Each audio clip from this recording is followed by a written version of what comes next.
Assalamualaikum warahmatullahi wabarakatuh. Bismillah walhamdulillah wassalatu wassalamu ala sayyidina rasulillah. Kami sehat, semoga di sana senantiasa sehat dan dalam lindungan Allah Subhanahu wa taala. 15 menit sebelum kami masuk pagi ini untuk belajar mengajar di sekolah ini, membahas tentang Rajab 1442 Hijriah. Insya Allah 10 menit ke depan kita akan sharing terkait Rajab ya.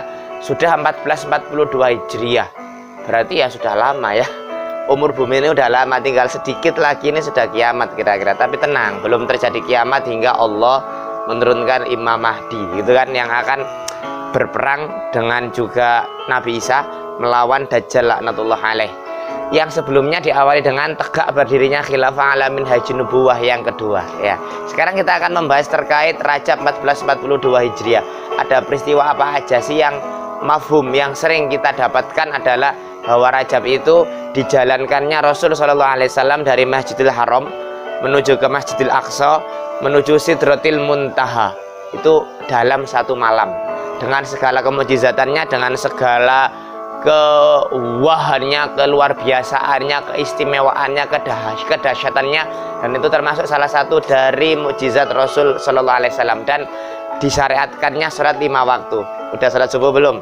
Sholat subuhnya berjamaah belum? Sebelumnya ya kita laksanakan lah ya sholat tahajud, sholat witir, dan sudah sahur belum? Atau mungkin ya sekarang kan Rajab nih, sebisa mungkin sebaiknya memperbanyak amal soleh, terutama amal untuk saum ya, amal puasa, sehingga kita bisa latihan ceritanya ya. Kita lagi menanam, Ramadan itu menanam, Sya'ban itu menyiram, membersihkan rumput-rumput yang liar, menyiangi gitu kan, memupuk dan seterusnya. Nanti Ramadan insya Allah kita bisa memanen kebaikan, bi'ah hasanah, kebaikan yang baik, sehingga ketika Ramadan tidak terlalu berat lagi untuk memulai bangun malam, sholat tahajud, qiyamul lail, sahur, istighfar, sholawat dan sebagainya begitu.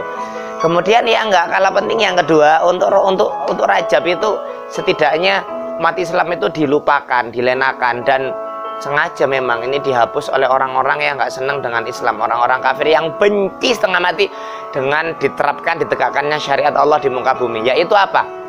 Dan sejarah ini sengaja dihapus, atau setidaknya ada sejarahnya tapi nggak diajarkan kembali, yaitu dihapuskannya khilafah Islamiyah, atau tepatnya khilafah Turki Utsmani ya, 28 Rajab 1342 Hijriah, atau sama dengan 3 Maret 1924 Masehi. Berarti kalau 28 Rajab 1342 Hijriah ke Rajab 1442 Hijriah sudah 100 abad kalender Hijriah umat Islam tanpa khilafah, umat Islam tanpa perisai, umat Islam tanpa pelindung, umat Islam tanpa benteng, umat Islam tanpa junnah. Itu kalau ngomongin perisai itu saya teringat kisah fiktif sih ya, yang di Avenger tuh Captain America, bukan dahsyat sekali. Terus ini ya ini apa ini, hero sana lah ya, bukan hero-nya Islam, kaum muslimin, tapi ya setidaknya ini lebih banyak diikhsas, diindra oleh anak-anak kita. Captain America itu kalau dia nggak ada tamengnya ya kuat sih kuat, tapi kan yo kalau kena tembak itu kan yo bisa jadi mempan gitu tuh, atau nggak mempan pun sakit, tapi kalau kena tamengnya itu kan kuat sekali.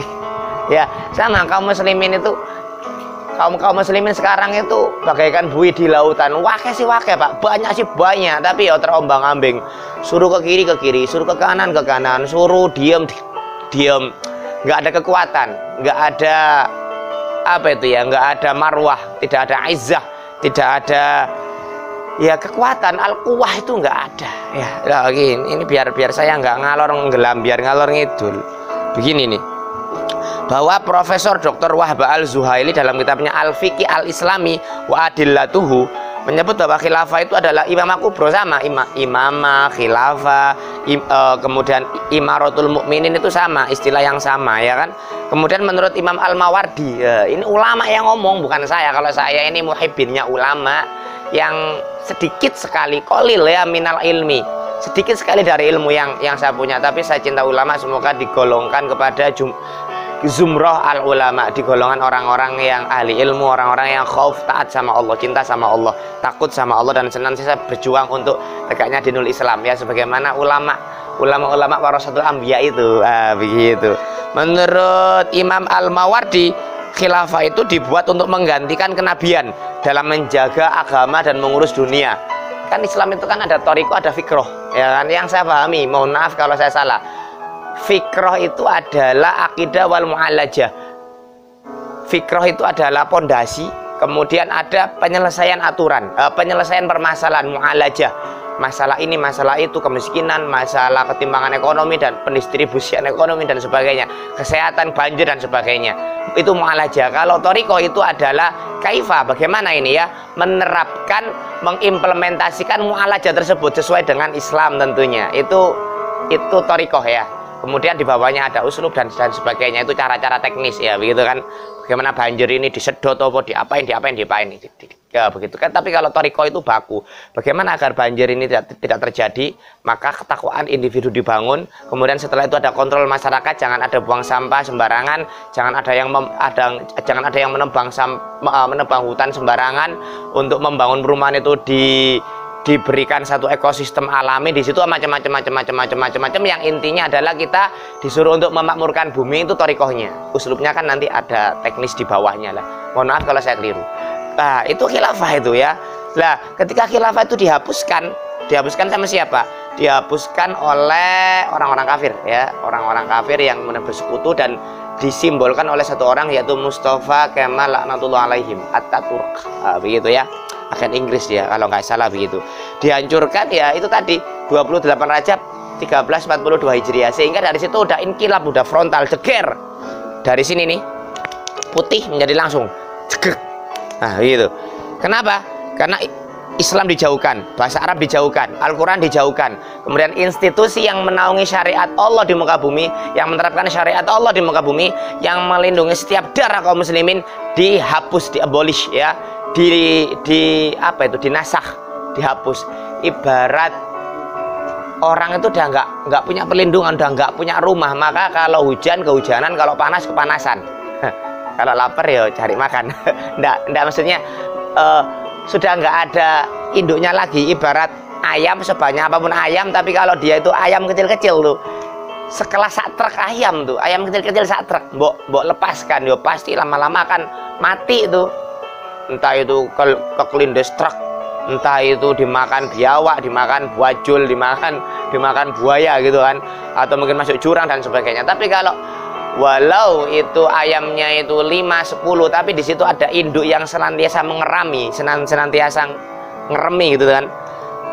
Jangankan diganggu oleh sesama ayam, diganggu oleh manusia sekalipun. Misalkan anak kecil gitu kan, pingin mainan ayam yang kecil-kecil, maka oleh ibunya itu, oleh induknya, wah kewereng banget. Nah begitu ya, maka luar biasa.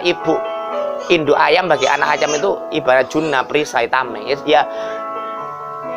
Kaum muslimin itu tamengnya ya khilafah. Kalau misalkan individu, tamengnya apa? Puasa, al-imsak, menahan dari segala yang diharamkan. Matanya dijaga dari yang diharamkan untuk dilihat, telinganya dijaga dari yang diharamkan untuk didengar, mulutnya dijaga dari yang diharamkan untuk diomongkan, ya hidungnya, hatinya, kemaluannya, perutnya, kakinya, tangannya, semuanya dijaga dari segala hal yang diharamkan oleh Allah untuk dilakukan. Kalau perisainya kaum muslimin ya nggak ada lain, ya khilafah Islamiyah. Khilafah sama Islam, khilafah bahasa Arab, Al-Quran, Sunnah, hukum Allah, hukum syariat Islam itu sudah muter gelibet di situ aja Pak. Nah, begitu. Ini kita sekarang bukan meratapi ya, tapi merenungi. Ya berdoa ya hanya. Tapi gini, kita ingin mencoba untuk menarik ke sisi yang lebih dalam dari itu, bahwa kita dulu pernah berkuasa, kita dulu pernah berjaya. Siapa sih orang yang nggak ingin berkuasa lagi, tapi kekuasaannya itu digunakan untuk menegakkan hukum Allah? Lah keren, dahsyat sekali ya kan. Kita lemah tapi Allah maha hebat. Kita nggak bersatu, lemah, tapi kalau kita bersatu, diikat oleh akidah yang sama, diikat oleh satu kesatuan kaum muslimin di bawah Imamah Al-Kubro, ya dahsyat sekali ya kan, untuk menghadapi serangan orang-orang kafir tuh, Amerika, Inggris, Prancis, sekutunya, komunis Cina dan sebagainya. Insya Allah dengan jarinya seorang khalifah yang takwa kepada Allah, serang semua gitu kan. Ayo dakwah jihad. Ya insya Allah kita akan mulia lagi. Dan khilafah itu adalah bagian dari syariat Allah, bagian dari syariat Islam, udah terang benderang, udah gamblang, banyak banget. Oke, saya tidak terlalu banyak membahas terkait dalil-dalil dan sebagainya ya. Ini kalau dalil secara aklinya aja, kayak tadi itu, ayamnya banyak tapi nggak ada induknya, pasti akan kececeran. Gitu kan? Kalau dalil naklinya, jangankan untuk miliaran, sekarang itu kaum muslimin 1,5 miliar lebih kurang ya di seluruh dunia. Jangankan untuk miliaran, 3 orang saja ketika safar tuh, ketika ziarah kemana bepergian, ngelencer bahasanya ya, ketika mau keluar kota, 3 orang wajib menunjuk 1 orang amir. Harus ada kepala, buntut melu kepala, tangan ikut kepala, ya kan, kaki ikut kepala, tubuh ikut kepala. Tubuhnya gede gagah banget, tapi dipenggal kepalanya. Bukan manusia, mati dia. Kan gitu.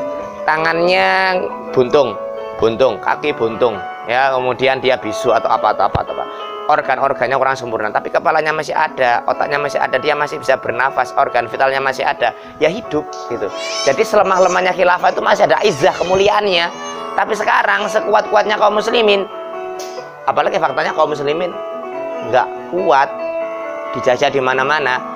Maka ini it's very important for us, ya kan, to establish the khilafah. Sangat penting bagi kita untuk menerapkan, untuk menegakkan khilafah itu kembali. Dan ini bukan ajaran yang radikal matamu gitu tuh, bukan. Khilafah itu adalah ajaran dari Rasul Shallallahu Alaihi Wasallam, kemudian diturunkan kepada khulafa Rasyidin, Sayyidina Abu Bakar, Umar, Utsman, Ali, kemudian dilanjutkan di khilafah Umayyah, kemudian khilafah Abbasiyah, kemudian khilafah Turki Utsmani, ya kan, insya Allah semuanya diterapkan syariat Islam di situ. Memang ada isa atau tatbik, ada kesalahan penerapan, tapi kan itu wajar, namanya manusia. Daulatul Islam ya daulatul basyariyah. Daulah Islam itu ya daulah basyariyah, daulah yang manusiawi. Sistemnya dari Allah, dijaga oleh Allah secara penerapannya, tapi kemudian namanya manusia, tempatnya khotok wan nisyan, tempatnya salah dan lupa, ya ada kesalahan penerapan, ya itu wajar. Tapi kalau sekarang bukan isa atau tatbik lagi, ini sudah menyalahi aturan Allah, menyalahi sunatullah. Ini ja'ilun fil ardu khalifah, itu kata Allah untuk Bani Adam itu ya sudah dilanggar. Bagaimana bisa memamurkan bumi, bagaimana bisa menjaga bumi ini dari kehancuran, dari kerusakan moral ketika hukum Allah tidak diterapkan. Mungkin itu dulu ya, insya Allah kita akan, ini part 1, part 2 nya akan berlanjut, dalil-dalil terkait khilafah itu apa saja gitu kan. Dan ini sudah banyak sebenarnya yang diulas, tapi ini setidaknya saya Bagus Sari Purnomo yang manusia yang nggak ada ilmunya, yang kecil, yang dhaif, yang penuh dengan salah, setidaknya ada peran di dunia ini. Mbok gawe opo ae uripmu iki gitu kan. Itu poin yang berikutnya yang insya Allah akan dikupas. Kemudian berikutnya lagi, malapetaka runtuhnya khilafah, malapetaka ketiadaan perisai junah bagi kaum muslimin itu apa. Insya Allah nantikan, semoga ada umur yang panjang dan kita bisa ketemu lagi, ada jodoh di sini ya. Allahumma sholli ala sayyidina Muhammadin wa ala ali sayyidina Muhammad walhamdulillahirabbil alamin. Allahumma ajil lana, ya Allah cepatkan, ya Allah segerakan, ya Allah bagi kami, ya Allah tegakkan dong ya Allah daulatan khilafatan rasyidatan ala minhajin nabiyik, daulah khilafah rasyidah yang kau tunjuki, yang sesuai dengan manhaj, yang sesuai dengan toriko, yang sesuai dengan jalan Nabi Muhammad SAW, yang itu bisa menerapkan seluruh hukum Allah, yang bisa melindungi seluruh darah kaum muslimin. Dan Allahumma ja'alna mimman aqamaha biaidina, ya Allah jadikan kami orang-orang yang termasuk bisa menegakkan khilafah dengan tangan kami, tentu dengan izinmu, dengan kekuatanmu, dengan pertolonganmu. Wansurna alaman zalamana, dan jauhkan kami, tolong kami, lindungi kami terhadap orang-orang yang menzalimi kami, orang-orang jin semuanya yang bersekutu untuk menzalimi kami, bersekutu untuk menghalangi tegaknya khilafahmu ya Allah. Tolong kami dari mereka ya Allah, menangkan kami ya Allah. Walhamdulillahirabbil alamin. Assalamualaikum warahmatullahi wabarakatuh. Allahu Akbar.